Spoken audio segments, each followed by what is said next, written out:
Bom dia! Boa tarde. Boa noite! Você está no... Palavrinhando. Eu sou a Rosana Freneda. Eu sou Roseli Mazul. E a gente veio aqui para... Palavrinhar. Então vamos ativar? Já.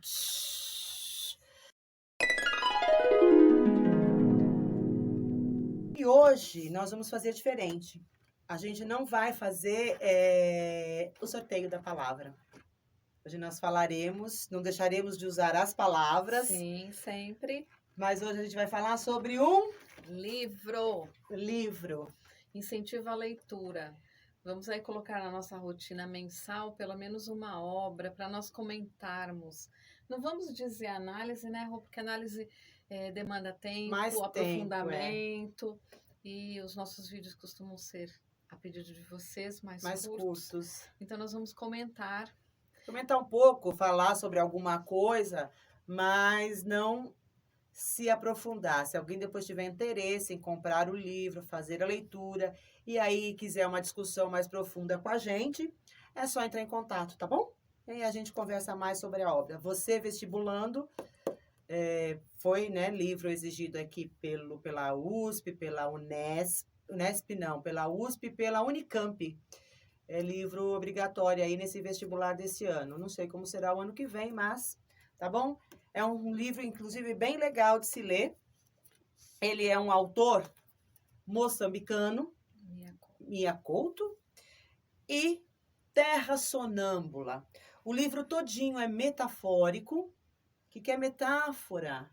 O que é uma metáfora? Uma metáfora é uma espécie, um estilo de comparação. Para você que não sabe, metáfora, se eu disser, aquela menina é uma flor, eu estou dizendo o quê? Que ela é tão bonita quanto uma flor, que ela é tão cheirosa quanto uma flor, percebe? Então, é uma espécie de comparação implícita, né? Não é ela é como uma flor, percebe? Então, o livro todinho é metafórico, os personagens, a história em si é metafórica, o título do livro, né? Terra Sonâmbula já é uma grande metáfora, né, Rô? Por que Terra Sonâmbula? Primeiro, para a gente não perder o nosso hábito, vamos ver o que é sonâmbula no dicionário? Eu também estou olhando aqui, porque o exemplar é da Rosana. Eu gostaria de fazer aqui um apêndice, se você me permitir, Rô. Porque, assim, vocês sabem que nós somos apaixonadas por leitura, a gente gosta de estudar, enfim. E ler não é simplesmente folhear, né? Decifrar palavras.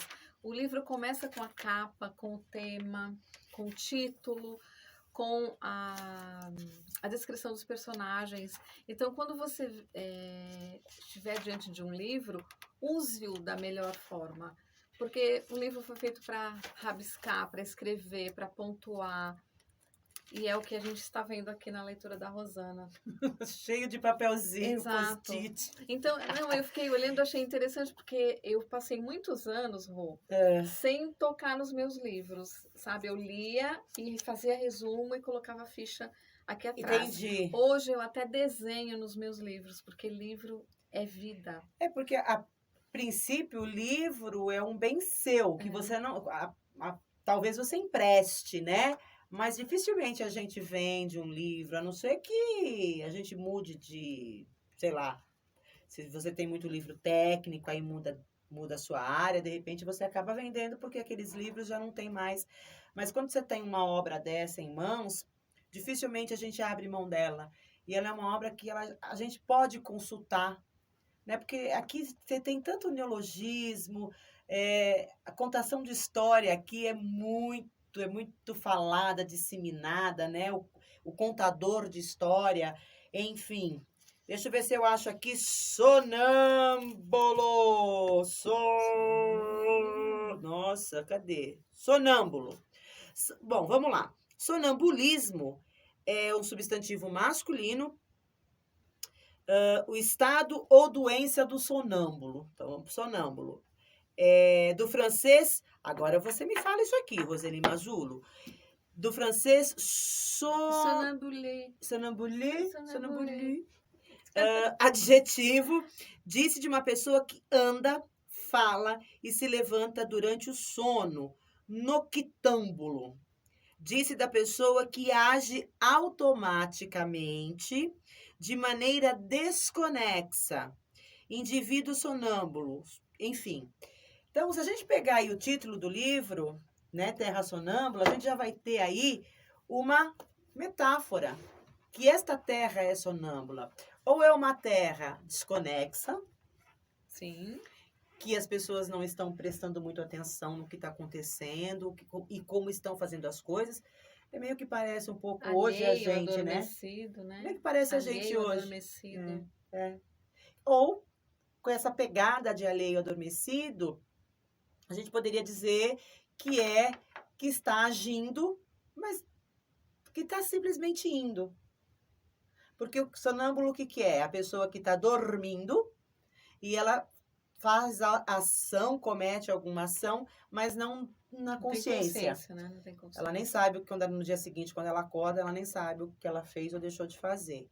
Então, a terra sonâmbula é uma terra que está entre o sono e a realidade. A inconsciência e a consciência. A realidade, o distanciamento dela, né? Sim, muito legal. E quanto mais a gente fala sobre o título, né? Mais a gente consegue entender o poder da obra em si, né? Mia Couto, quando colocou esse título, bom, o livro todo, né? Ele estava muito inspirado. Então, é um romance que vai ter como pano de fundo a Guerra Civil de Moçambique. Eu não sei se vocês sabem, mas Moçambique foi colônia portuguesa até 1972, gente. Muito tempo, né? E quando eles conseguiram finalmente a sua independência, aí eles entraram numa guerra civil por 20 anos. E muita gente, o povo, né? E a guerra civil ali por conta de poder mesmo. Quando Portugal vai embora, entrega a colônia, aí você tem dois partidos brigando pelo poder. E aí ele vai como pano de fundo essa guerra civil que o país sofreu. E a publicação desse livro, inclusive, se dá em 1992, que é quando eles assinam um acordo de paz. Quando esses dois partidos assinam, mas deixou ali uma terra devastada. Então ele vai usar de figuras, de personagens metafóricos, para que a gente possa entender como é que vivia, como é que o povo estava vivendo e, de certa forma, também resgatar a verdadeira tradição do moçambicano, porque Moçambique teve ali muitas invasões. Ele, inclusive, teve invasão árabe, a religião muçulmana foi implantada lá, isso antes de Portugal chegar. Então, os árabes já tinham ido, já tinham colocado, né, a religião deles. Aí depois vem os portugueses, colocam o catolicismo. Enfim, eles foram perdendo, porque Moçambique são tribos. Estamos perdendo as essências. Eles foram porque perdendo. Cada tribo tem a sua essência. A sua essência. Diferente até de um país inteiro, exatamente. de uma cidade inteira. Então, eles vão perdendo essa essência e o Mia Couto, que é o quê? Esse resgate da verdade, né? A identidade do povo. E cada personagem representa. Então, a gente tem lá os dois personagens principais, que é Muidinga e Tuahir.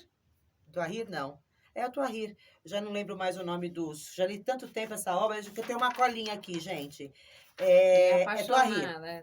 É Tuahir. Então, Muidinga é um menino, Tuahir é um velho que se encontram na história. Então, aí a metáfora é clara, né? Muidinga é a esperança, é o futuro, e Tuahir é o velho. Mas não o velho antiquado, é o velho do resgate das tradições. Então, através da contação de história, Tuahir vai dando a Muidinga a tradição do povo moçambicano. Eu não vou contar a história, não vou fazer resumo. Não vai dar spoiler. Não vou dar spoiler porque é um livro interessantíssimo e eu gostaria que vocês realmente lessem esse livro. Eu vou falar um pouco das características desses personagens para aguçar a curiosidade de vocês, né? Aí nós temos. O livro é interessante por quê? Porque são duas histórias dentro de uma. Então você tem a história do Tuahir e de Muidinga, que eles estão ali caminhando, no começo do livro ali, eles encontram um Mochimbambo, é Mochimbambo, se eu não me engano, que é um ônibus em Moçambique, né? Apesar de eles falarem português, mas eles têm lá as palavras próprias deles. E esse ônibus tinha sido incendiado por um desses processos de guerra, né, da Guerra Civil, e eles estão fugindo, inclusive, da Guerra Civil. E eles entram nesse ônibus, e ali, próximo ao ônibus, eles encontram um diário, que é o Diário de Kinzo.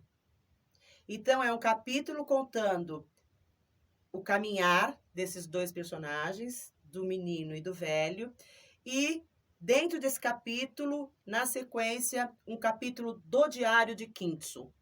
Então, no romance, quando a gente está falando ali de Muidiga e Tuahir, a gente está num romance de terceira pessoa. Tá.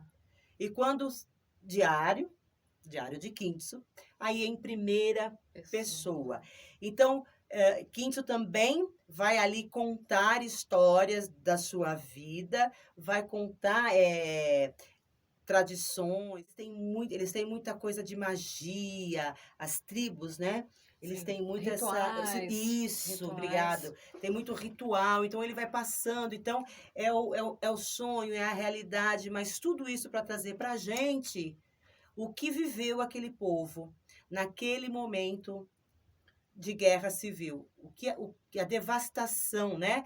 E o poder, né? O quanto o poder vai corrompendo as pessoas. Então, a gente tem histórias de corrupção das pessoas que tinham dinheiro. Nós vamos ter... que mais? Além de história... nós vamos... Ali tem uma crítica ferrenha com relação ao preconceito, porque em Moçambique há muito indiano, né? Porque ali a travessia ali pelo mar é muito mais perto. Então, há muitos indianos naquela época estavam indo para Moçambique. E o moçambicano não queria. Ele não aceitava o indiano lá. Então, a gente vai ver esse preconceito com relação às outras raças, nem preciso nem dizer, né? Com relação aos portugueses, então, e as tribos, entre elas se chocavam de ideias. Então, é um livro muito legal para ler. Eu gostaria muito que vocês lessem, viessem conversar com a gente. O fim dele é fantástico, porque a história toda ele está tentando resgatar, né? A identidade da própria terra. E o fim dele deixa para a gente aquela ideia. Eles vão conseguir, pela ideia de Mia Couto, a esperança dele é que o povo finalmente acorde, saia desse sonambulismo, acorde e resgate de verdade a sua identidade. E aqui ele fala muito de história e a inversão de papel, né? Porque quem conta a história é o velho para o menino, quando eles estão ali caminhando, tentando um lugar para ficar. E vai chegar um determinado momento do livro que o velho vai pedir para o Muidiga ler os diários de Kinzo. Porque ele não sabia ler. Porque o velho não sabia ler. E aí deixa a informação de que esse menino... Porque esse menino, inclusive, ele é desmemoriado. Ele esquece o passado dele. Ele não sabe quem ele é, nem de onde ele vem. Então, o Tuahir acaba exercendo ali uma função de pai para ele, né? E ele descobre, através dos diários, que ele sabia ler. O Muidiga não sabia que sabia ler. Porque como ele tinha perdido a memória, quando ele pega ali os diários, ele fala, nossa, eu estou entendendo, eu sei o que está escrito aqui. E o velho resmunga. Porque o velho, né? Perdeu o protagonismo. E é rabugento, né? Então, e aí, mas chega uma hora que ele meio que levado, né? Pelo encanto do menino, pela leitura, ele pede pro menino ler as histórias para ele. Aí é inversão de papel. Aí o menino passa a ser o contador da história, ou seja, o novo pode continuar com as tradições, porque o velho vai morrer uma hora, pela ordem da lógica, pela ordem natural, né? Então, ele passa o bastão para o menino. O menino vai passar a ser, então, o próximo contador, o próximo a manter as tradições, né? É muito interessante esse livro, e se a gente conseguir ler esse livro com esta pegada do novo e do velho, né? O quanto é importante o novo vir para trazer as coisas novas, mas também o quanto é importante a gente ouvir o mais antigo. Sim. E ver o que ele tem a nos ensinar, quais são as experiências que ele tem. Sabedoria. Né? E a gente também, quando chegar numa certa idade, também saber dar lugar para o novo assumir. Está na hora da gente ter outra função, não mais a mesma. Sim. Então, é muito... Gente, eu fiquei apaixonada por esse livro. E eu sou apaixonada por ouvir a Rosana falar deste livro, por isso que eu pedi para que o primeiro livro fosse este. Por isso que eu não interferi, porque eu acho maravilhoso quando se faz uma análise. É verdade, Rô. É assim, eu acho que a nossa função, a gente sempre, como professora no papel de educadora, o nosso encanto é ver alguém dizer, olha, eu comecei a ler porque você indicou um livro bacana. Eu acho que a leitura, ela faz a gente se sentir vivo, é uma fonte inesgotável de possibilidades. E quando a gente ouve alguém falar de um livro com essa nuance de história, de psicologia, de geografia, de conflitos humanos, a gente percebe que não é só um decifrar de palavras. Não. Não é? E não é só uma historinha, Exato. né? Exato. Há uma complexidade tão grande numa obra, e é um livro, dos meus alunos eu falar, a letra é grande, o livro é pequeno, né? A gente lê rápido. Você lê numa toada. Exato, mas a profundidade disso. Então, assim, a gente tem de, além de criar o hábito de ler, e ler o que der a você prazer. Se você não está habituado a ler, não se prenda ao clássico. Comece pequeno, como tudo na vida. Sim.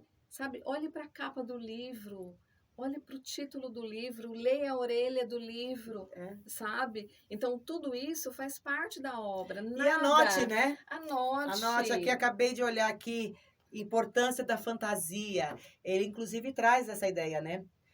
Eles estão passando pelo horror da guerra. O que é que tira os dois? Eles estão passando fome, eles não têm onde dormir. O que é que tira os dois desse lugar ruim? É a fantasia. Quando ele lê os diários, eles começam a importância da literatura na nossa vida. Até isso Mia Couto coloca aqui. Exato. O quão é importante, né? Tá anotado aqui no meu papelzinho, olha, gente, aqui, ó, a importância da fantasia na nossa vida, que é a literatura, a leitura. Aqui a gente vai encontrar um monte de neologismos, palavras criadas. Mia Couto é fã de Guimarães Rosa. Então, leu muito Guimarães Rosa. Então, eu acho que vocês vão ler, vão gostar. Tem muita tradição, tem mitologia. O que mais que tem aqui? Tem figuras de linguagem aos montes, né? Tem um monte aqui. Tem parábola. Tem parábola aqui? É um livro muito rico. É muito, muito, muito rico. Misticismo, fala de esperança. Tem um monte de coisa aqui, gente. Tem um monte de anotação minha aqui, ó. Tem os rituais, né? Os rituais típicos do povo. Então tá aqui. Um dia, se vocês quiserem falar mais profundamente sobre isso, então leiam o livro. E se quiser aí uma discussão, de repente, como é que a gente chama quando a gente discute um livro? Roda de leitura? Não. Roda de leitura. Clube do livro. Clube do livro. A gente pode fazer um clube do livro dele e discutir capítulo a capítulo, que eu acho que vai ser bem legal. Vocês vão gostar bastante, tá bom? Acho que é isso, né? Despertem para a leitura. Se Por vocês favor. quiserem sugerir algum livro que vocês tenham curiosidade, Sim. A gente gente falar. aqui gosta. Se a gente não tiver lido, leremos e traremos para vocês. É uma porta que se abre, sabe? Da possibilidade de ler, de ser crítico disso, de se embevecer de uma história tão emocionante, Tá legal. né? De ver a tristeza de uma maneira mais poética. Mais poética, sim. Né? E de entender um pouco de história, porque, olha, num livro desse você tem uma aula absurdamente gigante de tudo. Então, estejam abertos a isso. O Vamos menino parar de raso, de coisa rasa. Tem uma parte na história que você até falou das velhas profanadoras que chama no capítulo. O menino é estuprado por velhas num ritual, né? Mas qual é o significado desse estupro? O menino estava crescendo. Então, isso no livro, a sexualidade está aflorando. Significa que ele está deixando de ser criança e já está pronto para entrar na fase adulta. Então, não está nada numa obra é por acaso. Numa obra dessa qualidade, dessa envergadura, né? Numa obra como essa, né? Então, nada aqui está por acaso. Então, tudo tem uma razão de ser. Então, de novo, leiam e vamos falar sobre isso, porque eu fiquei apaixonada por ele. Tá bom, galera? É isso? Vamos desativar? Vamos desativar. Desativando. Fui. Não esqueçam de compartilhar. Curtir. Ativar o sininho. Se inscrever. Comentar. Olha, eu achei que eu nunca fosse falar isso, mas joinha pra gente. Joia. Dê um joinha. Como disse a Rose, a gente merece também. Tchau, gente. Até. Beijo.